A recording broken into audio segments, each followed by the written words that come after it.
क्या होता है टू फिंगर टेस्ट?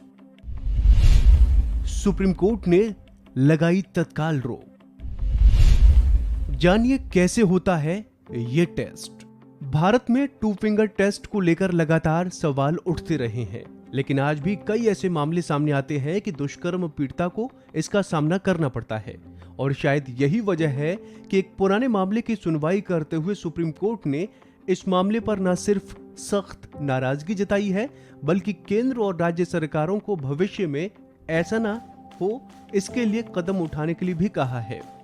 आपको बता दें कि न्यायमूर्ति डी.वाई. चंद्रचूड़ और न्यायमूर्ति हिमा कोहली की पीठ ने बलात्कार और हत्या की घटना के एक दोषी को बरी करने के झारखंड उच्च न्यायालय के फैसले को पलट दिया और उसे गुनहगार करार देने के एक निचली अदालत के फैसले को कायम रखा।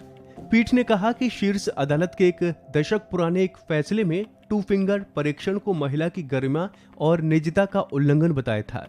पीठ ने अपनी टिप्पणी में कहा, दुर्भाग्य की बात यह है कि प्रणाली अब भी व्याप्त है। महिलाओं का गुप्तांग संबंध परीक्षण उनकी गरिमा पर कुठाराघात है। ये नहीं कहा जा सकता कि यौन संबंधों के लिहाज से सक्रिय महिला के साथ दुष्कर्म नहीं किया जा सकता।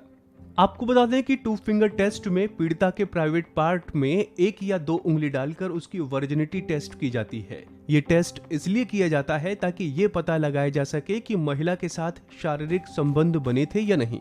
अगर प्राइवेट पार्ट में आसानी से दोनों उंगलियां चली जाती हैं तो महिला को सेक्सुअली एक्टिव माना जाता है और इसे ही महिला के वर्जिन न होने का भी सबूत मान लिया जाता है।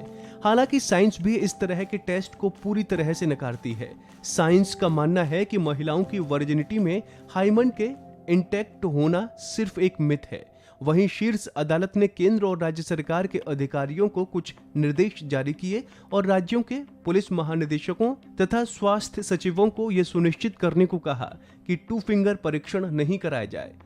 गौर हो कि सुप्रीम कोर्ट ने टू फिंगर टेस्ट को 2013 में ही असंवैधानिक कृत्य करार दे दिया था और कहा था कि ये टेस्ट नहीं किया जाना चाहिए। टू फिंगर टेस्ट का तरीका वैज्ञानिक नहीं है और इसमें महिला के गुप्तांग में दो उंगलियां डालकर यह तय किए जाने की कोशिश की जाती है कि उसका कौमार्य भंग हुआ है या नहीं। दरअसल टू फिंगर टेस्ट पुरुष प्रधान मानसिकता का प्रतीक माना जाता है, जिसमें ये मानकर चला जाता है कि जो महिला यौन रूप से सक्रिय है उसके खिलाफ यौन हिंसा होने की आशंका कम है। सुप्रीम कोर्ट की बेंच ने कहा है कि यह परीक्षण एक गलत धारणा पर आधारित है कि ये यौन सक्रिय महिला का रेप नहीं किया जा सकता। तो ऐसे ही तमाम अपडेट्स के लिए आप बने रहिए वन इंडिया हिंदी के साथ।